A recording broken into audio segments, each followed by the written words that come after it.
Mm, Buenas tardes para los que se encuentran acá presentes en este webinar. Muchas gracias por su asistencia y por el cambio de horario, pues pedimos disculpas ya que el profesor se le presenta un inconveniente y los dejo entonces con el profesor Rodrigo Peláez, quien les dará la conferencia de hoy. Bueno, un cordial saludo para todos.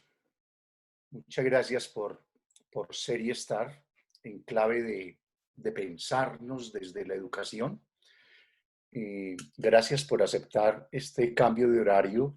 Vivimos en una eterna incertidumbre y es esa condición humana que no nos posibilita planear y planificar ya ni siquiera en el mediano plazo y difícilmente en el corto plazo. Muchas gracias a ustedes. Mm, Iré a lanzarme a decir, a proponer algunos asuntos de la educación desde la vocación, desde la formación, desde la transformación, y lo diremos desde el contexto también que en este momento nos envuelve. Tengamos en la cuenta que esta es una provocación y que como provocación pues está sujeta, no pudiéramos pensarlo de otra manera, a la controversia, a la divergencia, a la disonancia, que en la medida en que sea posible y ustedes así lo deseen, pues lo pongan de manifiesto con los argumentos respectivos. De tal manera que empecemos invitando aquí a esta mesa a Paulo Freire, quien en alguna de sus obras indicaba que, y yo hoy me robo esa frase freiriana, quien manifestaba que las cosas son así, pero pueden ser de otra manera. De tal manera que les invito a que nos movilicemos en este asunto, desplegando así unas ideas, yendo y viniendo sobre lo que estemos provocando, lo que estemos diciendo. Educar, educar es un gran valor y, y necesitamos valor. Por eso, por eso el valor de educar tenemos que asumirlo en el doble sentido, en el sentido axiológico, ¿no? Como quienes somos actores del aula de la escuela. A mí me gusta hablar, perdónenme que lo haga en primera persona, a mí me gusta hablar de la escuela con mayúscula para no circunscribirla a la escuela de la básica primaria, sino la escuela con mayúscula ha sido una parte de un discurso que he venido construyendo para indicar qué es cualquier escenario.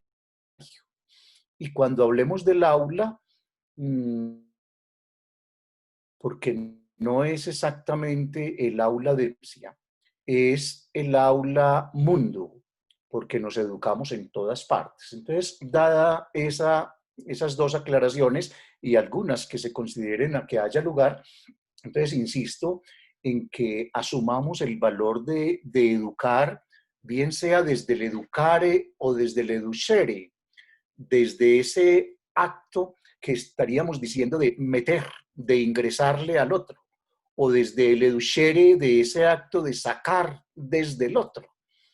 Ese valor de educar, entendámoslo en la doble acepción, la educación válida, la educación como valor, la educación valiosa, pero también en la otra acepción, y es que se necesita mucho valor para educar. Lancémonos, lancémonos a sustentarlo desde una pregunta, desde una vieja pregunta, y es, ¿quién educa a quién y con qué derecho? ¿De qué estamos vestidos o investidos, si se quiere, los profesores que osamos pararnos frente a un grupo? Lo estoy pensando en un sentido topográfico, ¿no? Pararnos frente a un grupo y con una multiversidad de lenguajes nos atrevemos a formar al otro. Yo invito a que nos posibilitemos esa pregunta, que ojalá un día de estos cada uno la construya en su respuesta. ¿Quién educa a quién y con qué derecho. Y desde aquí decíamos que tiene que haber un asunto, puede no estarlo, pero qué interesante es que haya una vocación. Y esa vocación, desde el vocere, desde esa raíz latina del vocere, que indica un llamado muy desde el interior, que puede venir desde la infancia, desde épocas para unos más antiguas que para otros, para ustedes seguramente más recientes, de usted qué va a hacer cuando sea grande. Esa frase no falta en la tía universal, esa frase no falta en la vecina. ¿Usted qué va a hacer? Se le pregunta al niño. Y él va mutando, ella, ¿no? Ella, el infante, pues va mutando en esa respuesta y habrá momentos en que pretenda ser policía, ser bombero, ser astronauta, ser actriz y de pronto un día se le ocurre que quiere ser profesor. Y hay llamados de esa naturaleza, si es que este lo es, en el chico, en el infante, que se quedan, que perduran. Y es probable que viva una situación muy grata en los escenarios escolares y entonces quiera emular a su profesor, a su profesora. O inclusive ya en una edad quizás de adolescencia, lo sea para no ser como han sido sus profesores. Eso también es perfectamente válido. Pero aquí quiero insistir en eso. Esa vocación es un llamado interior. Hemos llegado a la educación, quienes estamos en la formalidad de este acto, hemos llegado por vocación. Nos hemos preparado para ser profesores. Nos hemos preparado para educar al otro y a nosotros mismos. ¿O esto nos lo encontramos en el camino? No voy a discutir ni siquiera a poner en entredicho aquello de que uno es más válido que el otro. Pero pensemos en eso, pensemos en esa segunda gran pregunta. Volvamos sobre la primera. ¿Quién educa a quién y con qué derecho? Y esta segunda, hemos llegado a ser actores de la educación, desde el otro lado, del que está al frente, del que aparece como formador, como transformador, como maestro, como profesor, como educador, como gestor de vida, como instructor, múltiples roles, siendo todos muy diferentes, ¿no? Y en algún momento, en algún espacio de la formalidad de una clase, uno puede llegar a ser varios de esos actores en un solo momento, ¿cierto? Y viene ese otro término que acompaña a la profesión, ¿no? La profesión ya no es un fenómeno interior, es un fenómeno, es una construcción de tipo cultural, es decir, está asociada al cultivo. Nosotros generalmente, y digo nosotros en la cultura pues, colombiana, en la cultura colombiana, la profesión como construcción cultural se asocia con el hacer para ganar dinero, como un cambio que se da. Casi que ahí uno diría frente a la pregunta de, ¿usted cuánto se gana? No, yo no me gano nada. Pues se gana el que se gana la lotería, el chance, el baloto. No, yo no me gano nada. Yo lo que estoy haciendo es cambiando un saber, una habilidad, una destreza, una competencia, una actitud, eh, pues por un dinero, pero también lo estoy cambiando ese dinero por mi tránsito vital, por mi proyecto de vida. Esa palabra profesión inclusive no tiene connotaciones morales. Nosotros hablamos inclusive de ladrones profesionales, para poner un ejemplo de que esto no tiene una connotación de naturaleza moral. Pero me gusta pensar que ese pro viene connotando y denotando el asunto de adelante, ¿no? Adelante. Y si yo sacara esa segunda sílaba de eh, la fe que necesitamos para este y otro trabajo, las convicciones, las seguridades y las inseguridades, los principios, los valores, Digamos que eso representa esa segunda sílaba, la fe. Yo necesito tener esas convicciones, también esas dudas, esos valores, esas habilidades y esas destrezas para lanzarme hacia adelante. Y asumamos que el Sion aquí, para darle pues un significado muy al interior nuestro, y asumamos que Sion es lo que en algún texto de alguna religión se considera como la tierra prometida. Entonces, aquí muy para nosotros estaríamos proponiendo que la profesión es un acto de lanzamiento hacia adelante, con fe, con entusiasmo, con energía, con seguridades, con inseguridades, con valores, con principios, con lenguajes, que me lleva hacia lo que yo considero es la tierra prometida, la mía, y a provocar que el otro encuentre la suya.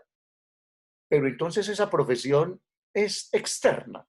En cambio, esa vocación es de naturaleza interna. ¿Qué tal que las pongamos a consonar? Si nosotros hacemos que el interior del sujeto que tiene vocación y el exterior del sujeto que tiene una profesión se unen, pues seguramente el resultado aquí, siendo múltiple, el resultado puede ser el ser y el estar. Yo he dicho en muchos escenarios como ¿qué habrá? Lo he dicho más en son interrogativo. ¿Qué le habrá ido quedando a la persona que estudia un idioma extranjero como el inglés? Cuando dicen los que saben de esta lengua que el verbo to be es ser o estar. Y yo que no conozco de estas gramáticas, ni conozco de esta sintaxis, ni de estas semánticas del inglés, pienso qué cambiaría si en vez del ser o estar del verbo to be, nosotros conjugáramos el ser y estar. De manera que la unión de esos dos términos no sea la disyunción, sino la conjunción. Entonces, yo estoy viendo ese ser y ese estar como el resultado de la vocación y la profesión, como el encuentro de ese interior con ese exterior, para llevarnos a eso, a ser y estar en el mundo. Ahora, podría conjugar, seguir conjugando, por eso decía que hay múltiples resultados, podría seguir conjugando ese mundo interior de la vocación con ese mundo exterior de la profesión y llegar a la misión, ¿no? ¿Cuál es mi misión como profesor? ¿Cuál es mi misión? Esa misma pregunta se haría para cualquier profesional, pero nótese que la ecuación cambia, ¿no? Cuando digo ecuación me estoy refiriendo a una igualdad, donde uno de los términos de la ecuación, pongámoslo pues a la izquierda, sería vocación más profesión igual a ser y estar en el mundo. O vocación y profesión es igual a la misión. Es una ecuación. Viajamos con una misión. Pero si me devuelvo a ese juego etimológico, entonces pensemos como profesor. Profesor, también pudiéramos aquí construirlo ayudado del latín y ayudado también de la experiencia que hemos ido teniendo a través de varios lustros, de muchos si se quiere ya, el pro hacia adelante, así lo subraya el latín, también la fe la estamos construyendo como lo que decíamos ahora de profesión, como esos valores, esos principios, esas seguridades, esos lenguajes, esas arquitecturas, esos miedos, todo eso. Pero aquí el SOR, como el sion de profesión indica tierra prometida, aquí el SOR es el hermano. Es que estoy ayudando a educar al hermano. Y mírese bien, al hermano. Así no estoy hablando yo de consanguinidades. Entonces esto nos lleva por el asunto de la horizontalidad y eso nos desmonta de algunos muros que han construido algunos profesores que nos hacen recordar esos escenarios de las viejas aulas donde algunos vimos al profesor allá parado y algunos también tuvimos la ocasión de pararnos en esos muros donde el estudiante lo veíamos abajo y él nos veía consecuentemente arriba. Seguramente que estos lenguajes nos están ayudando a este tipo de asuntos, a movilizarnos de otra manera. Llegar al magisterio de maestro, de magíster, y no hablo necesariamente de un título posgradual, llegar a emular al que se puede seguir, al que se hace seguir por sus principios, por su imagen, por lo que proyecta, porque es ejemplo, porque es modelo. Seguramente que ese es el maestro, ¿no? Maestro el Buda, maestro Sócrates, maestro Jesús. Bueno, quizás son pocos los maestros y habrá que emularlos. Porque también podríamos ser docentes, ¿no? Y eso es válido, es perfectamente válido. Es decir, yo tener los signos de un discurso, de un campo del conocimiento, cualquiera él sea, y hacerme seguir a través o seguir al otro, ¿sí? Yo sigo al químico porque el químico tiene los signos y los lenguajes de la química.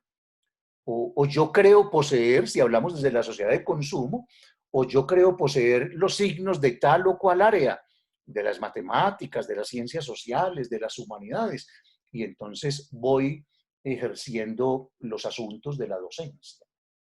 Pero hay todo un conjunto de papeles, todo un conjunto de roles en esta aula mundo. Y si nos circunscribimos al aula dependencia, pues también. Lo que pasa es que allí es donde más lo vivenciamos.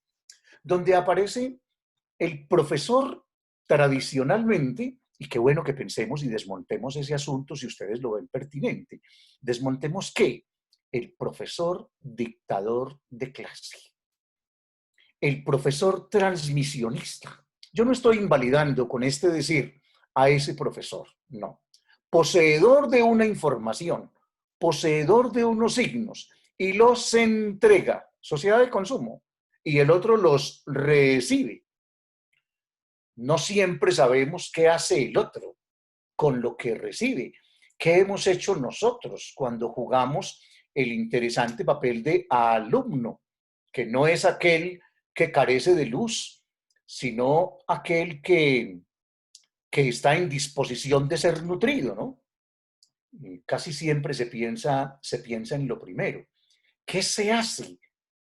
Tanta información que se entrega por el multicanal, porque se dice, porque se escribe, porque se cartografía, porque se representa, porque se experimenta. ¿Cuánta de esa información que prohija el profesor es tomada por el estudiante? Después vamos a la evaluación comprendida de la mejor manera y lo que decía, vuelvo a citar a Paulo Freire, que hablaba de la educación bancaria para ver cuánto he dejado, cuánto ha aprehendido, cuánto ha hecho suyo el estudiante. Y con base en eso, entonces le asignamos una nota. Creo que esa evaluación la tenemos que resignificar también. Ya que la mencioné, permítanme, por favor, pensar en la valuación, que es la búsqueda del valor, que es la búsqueda del tesoro. Y vaya que los tesoros se buscan con ahínco, se buscan con deseo, con fuerza, con fortaleza. Esa valuación, le he quitado la E, esa valuación yo lo asumo como la búsqueda de ese valor y que está en el estudiante. Y que está en el estudiante en singular o en el estudiante como actor social, en colectivo.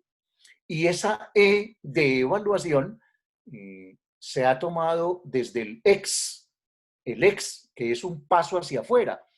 Entonces, si yo junto esos dos afijos, estoy tomando como el paso de adentro hacia afuera de la búsqueda del valor. Y esa puede ser una manera, habiendo muchas otras, de asumir el rol de la evaluación, que no necesariamente es la búsqueda, siendo ello legítimo, no necesariamente es la búsqueda de cuánto ha quedado desde el discurso profesoral en el estudiante. Porque además recordemos un asunto.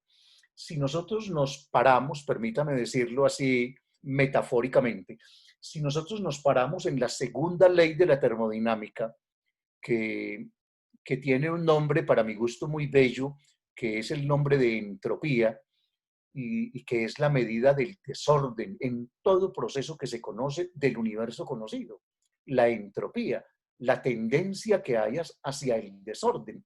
Entonces, pongámoslo de una manera gráfica pero real, de una manera gráfica pero real. ¿Por qué una persona habitando una cama, ella misma u otra que vaya a compartirla, experimenta al rato calor? ¿O por qué experimentamos calor mientras nos desplazamos en la buseta? ¿Por qué? En el carro. Y ya queremos que se abran las ventanas, que se abra la puerta. Pues porque hay toda una cantidad de energía que nosotros no somos capaces de convertir en trabajo. Y es más de la energía que teóricamente nosotros ganamos en el proceso de alimentación. Y la tenemos que eliminar. La botamos en forma de calor, siendo el calor una forma de energía que para nosotros no es utilizable, para nosotros, porque manejamos siempre la misma presión. Entonces, análogamente pensemos en la información.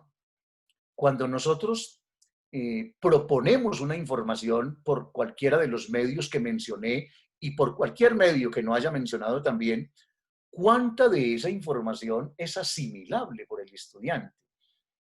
Es sujeta de llegar a ser metabolizada por el estudiante, y digo metabolizada neurológicamente.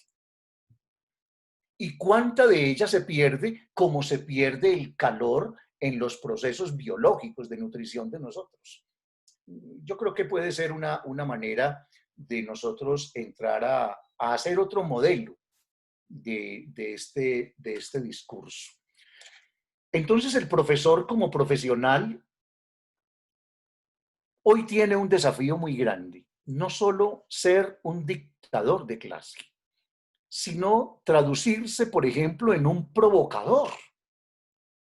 Y un provocador lo que hace es motivar, pero motiva con su caja de herramientas, motiva con su lenguaje, motiva con su actitud, motiva con su presencia. Hay, hay procesos, excúsenme la metáfora, vuelvo a una metáfora de orden biológico. Yo fui formado y me he ido formando en esas lides. Es probable que por eso caiga de manera involuntaria y espero eso no les moleste. Hay sustancias en nosotros donde yo creo que está la vida, estoy solo poniendo un ejemplo, que son las enzimas, ¿no? Enzima con Z. Y la mera presencia de la enzima, la mera presencia, ya genera una reacción en una sustancia. La mera presencia. Entonces volvamos al profesor. Hay profesores que con su presencia se convierten en catalizadores, con su presencia. ¿Cómo estamos haciendo presencia? Yo sigo aquí cultivando preguntas. ¿Cómo estamos haciendo presencia con el estudiante? Por ejemplo, aquí, en las condiciones remotas, como estamos trabajando, ¿cómo estamos haciendo presencia?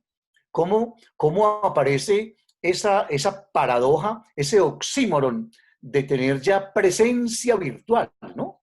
Me gusta eso, me gusta llamarlo el oxímoron, donde aparece una situación de tipo paradójico, pero que nosotros lo debemos de ver, invito, en un sentido dialógico. ¿Cómo estamos haciendo presencia en la virtualidad?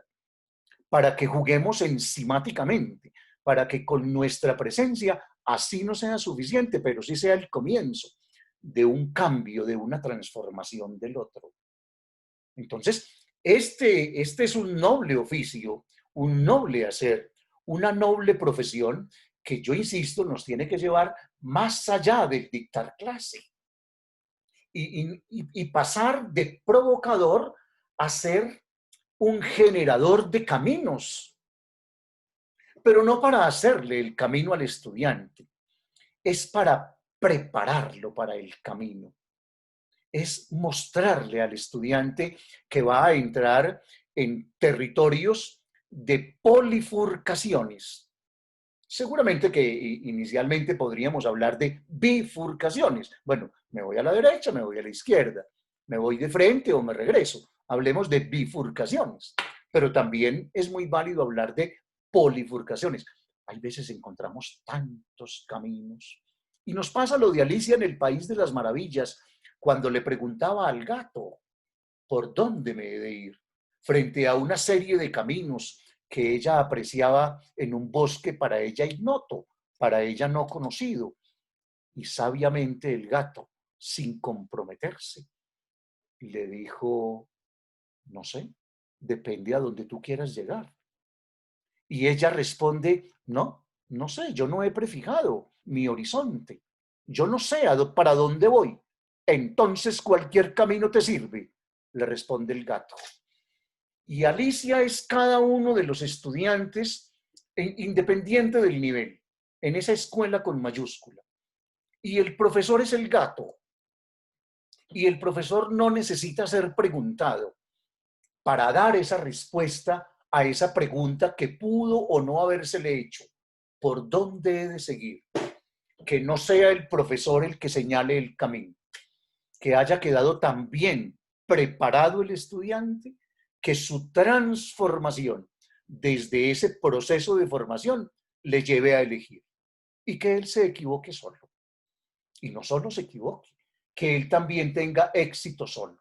Entonces, una noble tarea en este discurrir de la educación es ayudar a que se vea el multicamino, pero también provocar que sea el estudiante, que sea el hijo, que sea el compañero, la compañera, que sea el otro, el que elija el camino. Y este es un asunto donde de manera, yo creo que no muy afortunada, tomo la venia de ustedes para hacer esa calificación. Creo que de manera no muy afortunada es una tarea muy difícil del profesor por la soledad en que el profesor está. Qué ironía. Un profesor que trabaja en un escenario de pluralidades de personas, de pluralidades de problemas, de pluralidades de temas, de pluralidades de horizontes, de pluralidades de camino. Es irónico que ese profesor generalmente está solo. Y es en esa soledad donde deberá utilizar su gran inteligencia. Y cuando digo inteligencia, voy más allá del plano psicológico que nos ha mostrado un poco de insuficiencia como la posibilidad de resolver problemas, ¿no? Seguramente que la inteligencia sigue siendo eso, pero debe entrar en diálogo también con la posibilidad de anticipar, con la posibilidad de detectar el error, de aprender el error, de cambiar de lenguaje, con la posibilidad de entramar, de tejerse, de avanzar, de detenerse, que es como echar para atrás. Es decir, la inteligencia vista en múltiples contextos y en múltiples sentidos y significados. Entonces nos toca lanzarnos casi como en esas tareas que la literatura, alguna literatura llama esas tareas quijotescas, ¿no? Por la soledad del Quijote en varios de sus episodios narrados allí por el manco de Lepanto, y uno diría, bueno, pero no estaba solo, estaba también con Sancho Panza. Probablemente Sancho Panza no era otra persona, sino de pronto el alter ego del Quijote, ¿no? Otro, el otro, y él se vaciaba, de alguna manera, hablo del Quijote, él se vaciaba en algunos momentos en su Sancho. Pero al fin y al cabo, si yo parto de que son la misma persona, pues estaba solitario, ¿no? Y ahí vienen esas tareas quijotescas. Entonces, invito a que provoquemos el encuentro con el otro. Y ese otro es el compañero, es el colega, es el directivo, el coordinador, el rector, es el padre de familia, es el administrativo de la educación. Busquemos al otro. Es muy probable que ese otro, allá en la comodidad de su oficina, en la comodidad, en los afanes de su quehacer, no vaya a llegar a nosotros. Pero invitémoslo a que el camino sea juntos, para que el proceso formativo sea, sea a dos o más manos, sea a dos o más voces. Y entonces esa sociedad que osó confiar en nosotros, y quizás sin tener nosotros mm, las suficientes competencias para formar al otro, nos veamos gratamente acompañados para que disonemos. También desde la divergencia hemos nosotros de lanzarnos, ¿no? De lanzarnos a crear y de poner en diálogo al otro. No necesariamente en el sentido dialéctico, sino en el sentido dialógico. Y en este sentido, yo invito a que movilicemos el aula con un poco de menos orden, con un poco de menos orden. El aula también es desordenada. El aula es muy ordenada, por ejemplo, desde el artículo 67 de la Constitución Política de Colombia. El aula es muy desordenada desde la ley 115 del 94, desde la ley 30 del 92. Todas ellas hablan y nos enuncia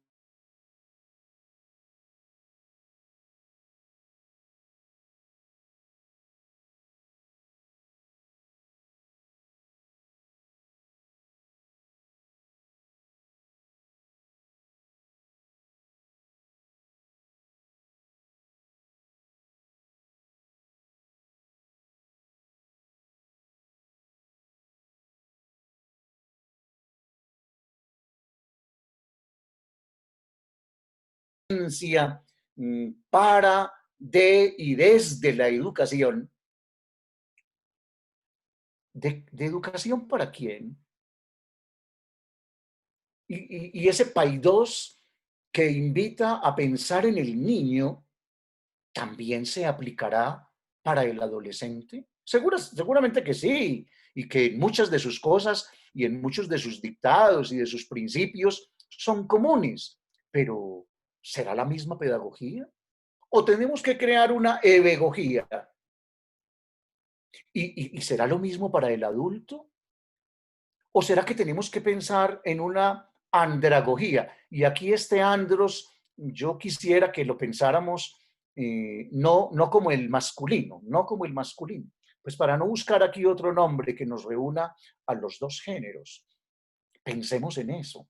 Ese tipo de dictados, pedagogía del PAI2 o del P2, también lo aplicamos para otras edades. Cuando llegamos a un aula de dependencia y nos encontramos con el tiempo de la duración en minutos de una clase de 55 minutos, de 60 minutos, una clase de 2 horas, un seminario en la universidad de 16 horas. ¿Eso ya está suficientemente estudiado? Esos 55 minutos, yo vuelvo al segundo principio de la termodinámica. ¿Cuánto aprovechamos de eso? ¿Cuánto aprovechamos?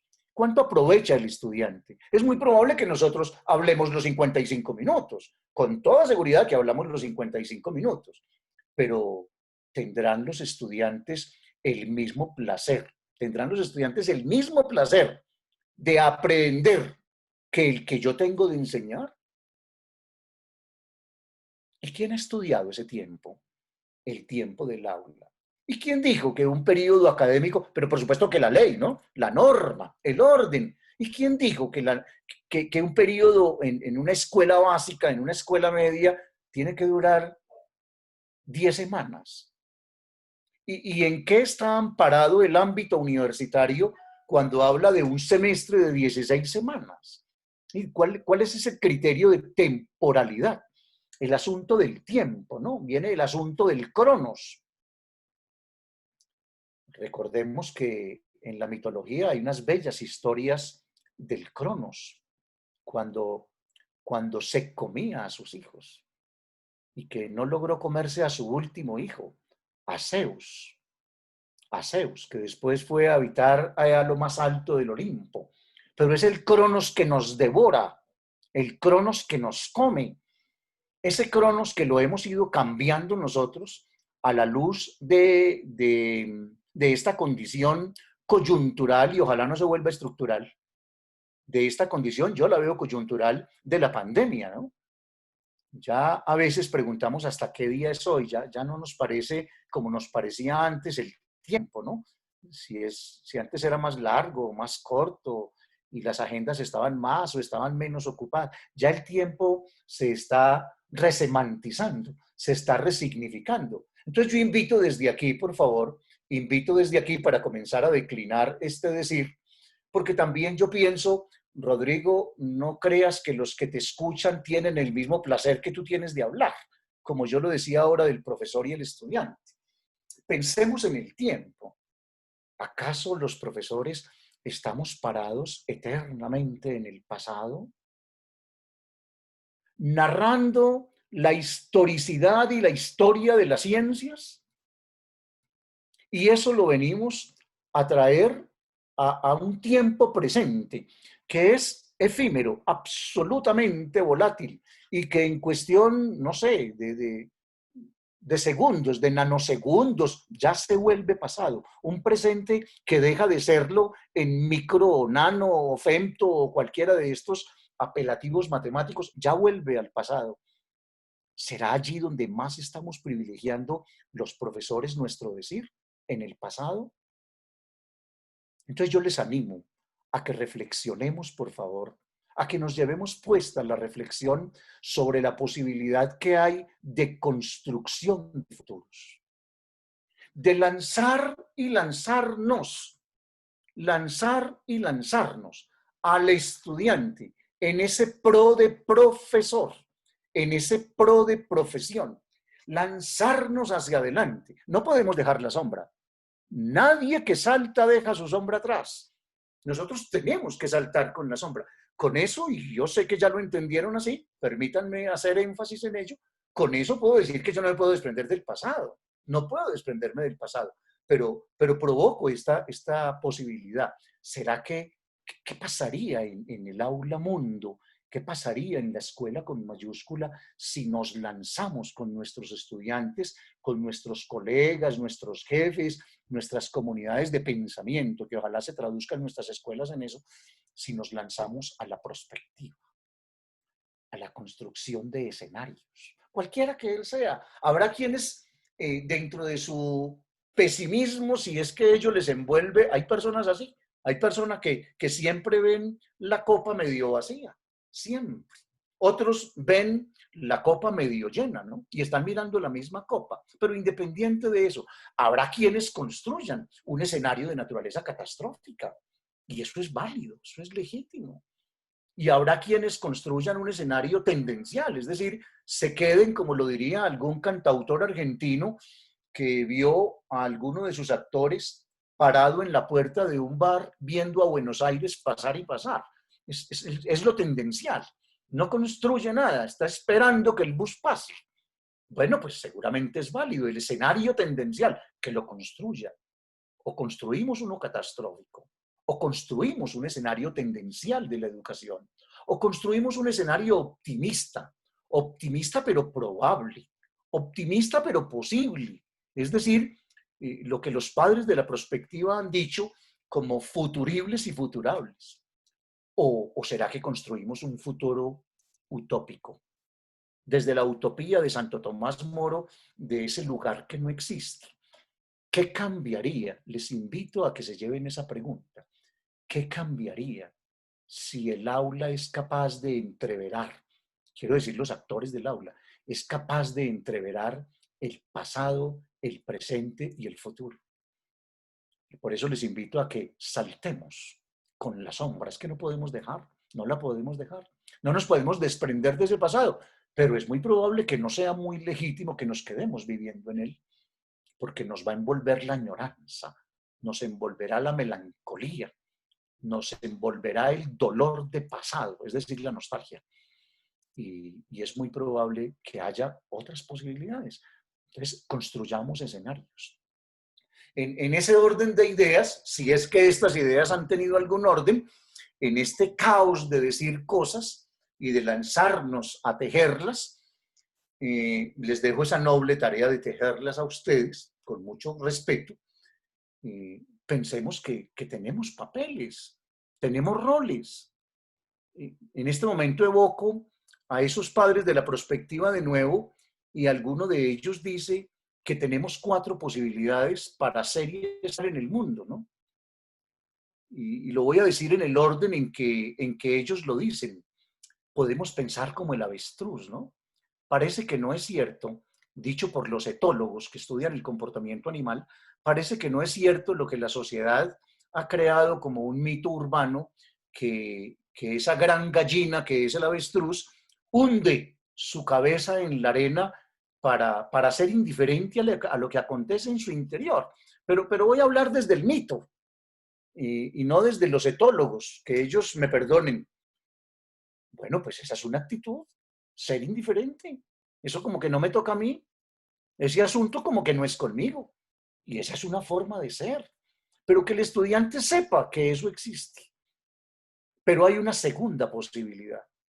Pensar como un muy buen profesional al que le debemos mucho, y es al bombero, ¿no? Al bombero, el de la estación de bomberos. Y es pensar como piensa un bombero. Estoy hablando del profesional, no de la persona, ¿no? ¿Un bombero qué está haciendo? Pues esperando que las cosas pasen, para reaccionar. Es decir, ya el bombero no tiene ese pensamiento inactivo del avestruz, dije pensamiento del avestruz, ¿no? Le estoy atribuyendo una actividad humana que hasta ahora se reconoce como humana a un animal, pero no le paremos bolas a eso, no hilemos tan delgadito. Ya el bombero no trabaja inactivamente como lo hace el avestruz, ya trabaja es reactivamente, pues cuando las cosas pasen, ¿cierto? Son muchos en nuestros escenarios sociales que piensan como bombero. Otros se dedican a pensar como esas nobles personas que venden seguros, ¿no?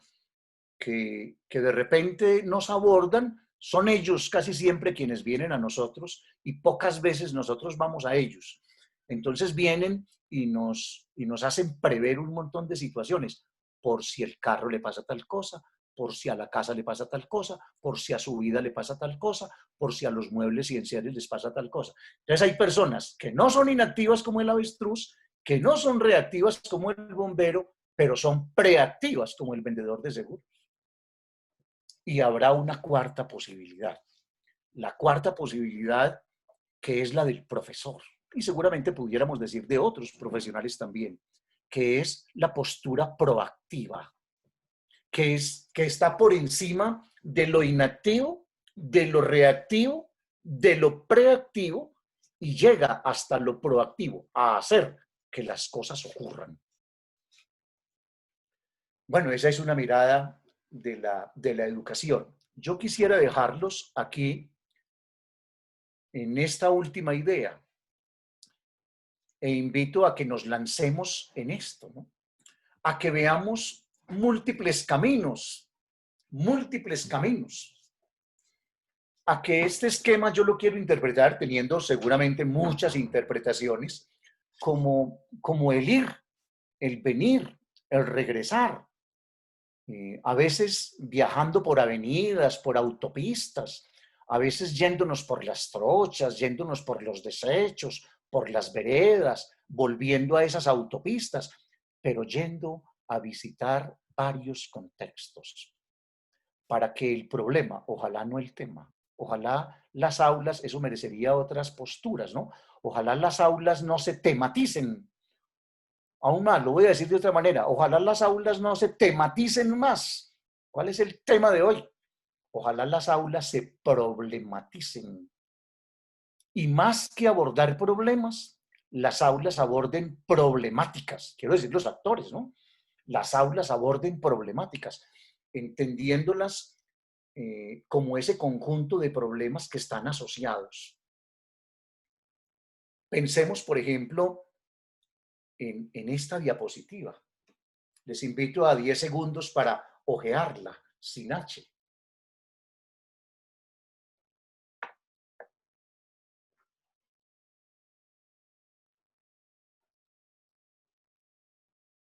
la escuela nuestra, con mayúscula, la sociedad nuestra, es muy probable que necesite a un profesor enredado.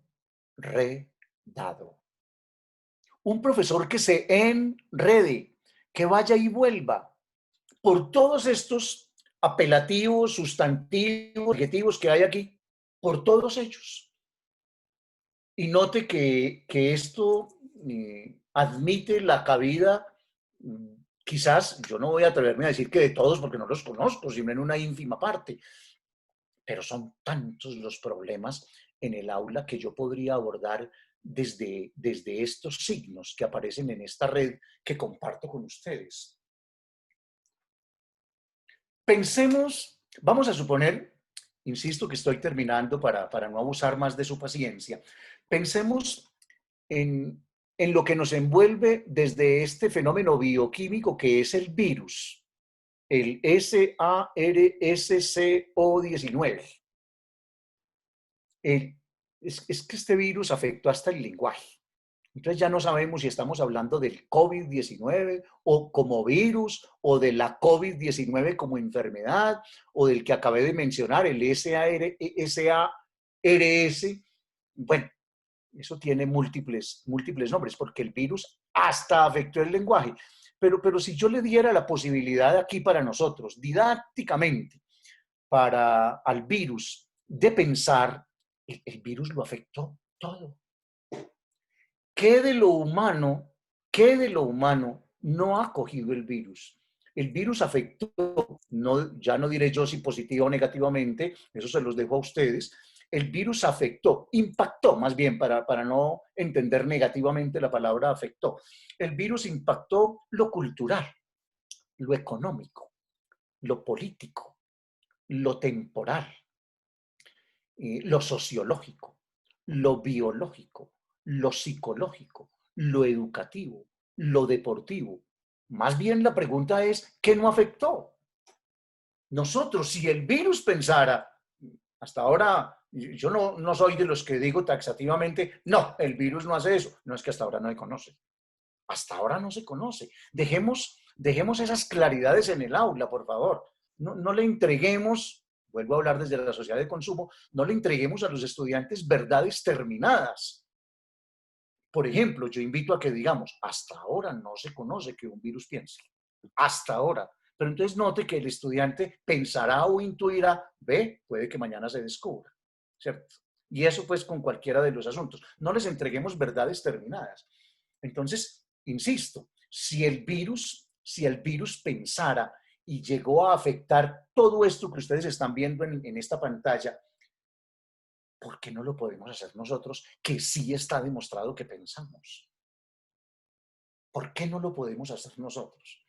De tal manera que un problema, una problemática en el aula se narre desde la red, se narre desde lo reticular, desde la posibilidad que genera el encuentro. Esto exige pues un cambio. Esto exige un cambio y estamos frente a esta disyuntiva, ¿no? Aquí sí es la O, aquí sí es la O, no desde el verbo to be, como yo lo describí a modo de ejemplo. Aquí sí es la O la que cobra gran importancia.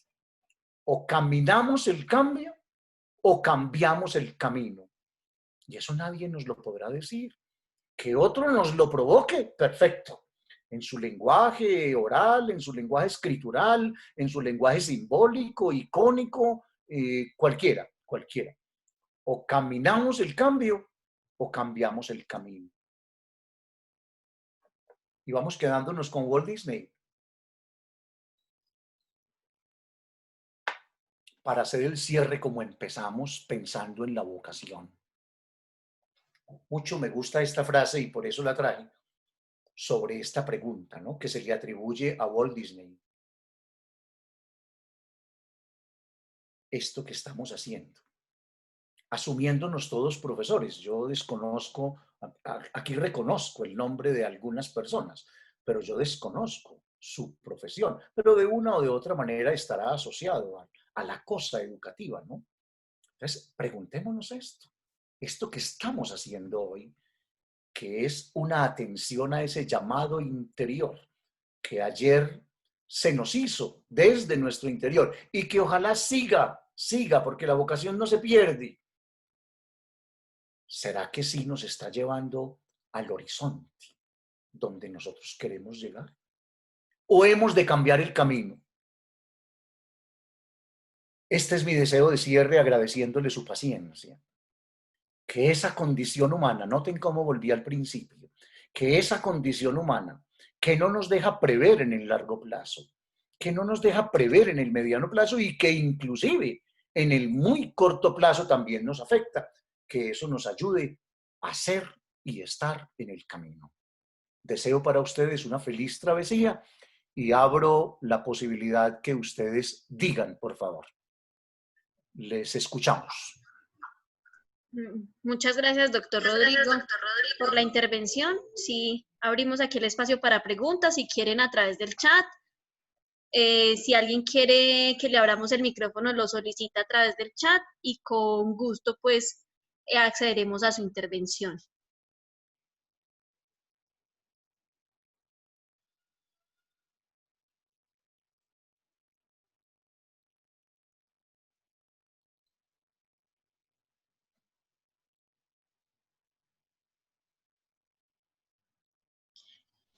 Bueno, no, doctor, yo creo que todo les quedó muy claro, entonces les agradecemos pues a todos la asistencia y a usted por esta charla tan bonita. Y sí, aquí sí hay una pregunta y nos la hace Julie García. Dice, ¿qué riesgo se corre cuando alguien es maestro por profesión y no por vocación? Muchas gracias por esa pregunta. Y también es un riesgo contestarla, ¿no? Es un gran riesgo contestarla. Porque hay quienes sintieron el llamado a ser, no voy a mencionar ninguna profesión, pero sintieron ese llamado a ser A, B, C, D. Y en el camino, cuando siguieron por esa autopista de la que mencionaba, por esa trocha, por ese recoveco, por esa senda, es muy probable que las circunstancias, ya no el llamado interior, sino las circunstancias, les llevó a la búsqueda del asunto educativo. Es válido. Yo conozco, y les pido el favor que de nuevo me perdonen por decirlo en primera persona. Este es mi año 41 como profesor. Eso no dice mucho, pero sí quiero decir desde ahí que en 8 lustros y algo más de trabajo he encontrado colegas que nunca se prepararon como algunos lo hicimos, en una normal, en una facultad de educación, en diferentes niveles de posgrado. Nunca se prepararon en esos escenarios donde se ofrece esa formación para la transformación del profesor. Y yo simbólicamente lo digo, pero con toda sinceridad, me quito el sombrero frente a ellos. Me quito el sombrero, después de yo sí haber sido preparado allí y seguirme preparando, seguirme preparando. El riesgo que allí se corre para ser consonante con lo que pregunta Julie, el riesgo que se corre es que no tenga de dónde prenderse cuando un día de esto se aburra profesionalmente, se deprima, se angustie y no tenga ese llamado interior que lo ataje y entonces se vaya. Así como por segunda vez se va a ir, es que ya se fue la primera vez. ¿De qué? Se fue de su primera profesión y ahora probablemente se vaya quizás para no regresar. Y yo creo que es una incertidumbre un poco incómoda, ¿no? Porque cuando el hecho de que yo me haya formado al amparo de una normal, de una licenciatura, de una maestría, todo esto en educación, eso no significa que yo no me deprima, que yo no me angustie, que yo no vea el camino sin salida, pero claro que sí. Y si alguna vez, que no recuerdo haberlo hecho, y si alguna vez ha pasado el deseo de retirarme, ha venido ese llamado interior de que, no se vaya, que usted todavía no lo ha hecho, no ha llegado donde tiene que llegar, ni ha provocado al que tiene que provocar. Como en su momento lo dijo Hernán Cortés cuando llegó a conquistar a México, que seguramente no se llamaba México, y llegó y quemó los barcos. Eso está escrito en los anales de la historia. Y quemó los barcos Hernán Cortés y le preguntaban sus socios, sus aliados, su ejército, pero por favor, ¿usted qué hizo? ¿En qué nos vamos a regresar? Seguramente, repito, México no se llamaba así, pero me estoy imaginando a un Cortés contestando, cuando conquisten a México, yo les proveeré el regreso. Entonces, quememos los barcos. El riesgo que hay aquí, Julie, es que nos vayamos sin quemar los barcos. Es decir, siempre está parqueado ahí el en qué me voy a ir. La idea es que no es que nos anclemos, es que yo me tengo que quedar aquí. No, no, no. Pero si este fue el llamado, quedémonos hasta tanto hayamos logrado el cambio. Es que si este colegio, es que si esta universidad fuese así, así, así, pues profesor, profesora, no se vaya hasta tanto usted ayude a que ese cambio se logre. O caminamos el cambio o cambiamos el camino. Gracias por esa pregunta, Julie. Muchas gracias. Bueno, si nadie más tiene preguntas, yo les agradezco entonces la asistencia. Les recuerdo que estas conferencias quedan todas guardadas en la página de la red y les recuerdo las demás actividades que la red tiene para ustedes para que hagan parte también de ellas. Muchas gracias a todos y feliz tarde. Soy yo, 30 segundos, por favor. Soy yo quien quiero manifestar de nuevo un sentimiento de gratitud. Ahí no hay una redundancia. Un sentimiento de gratitud por esa posibilidad que me dio la universidad y que me dan las personas que quisieron compartir esto, por haber cambiado el horario y yo poder atender el compromiso del cual no me puedo escapar a la hora en que estaba planeado. Muchas gracias a ustedes. Muchas gracias, doctora. Hasta luego. Que estén muy bien. Feliz tarde. Lo mejor para todos. Feliz travesía.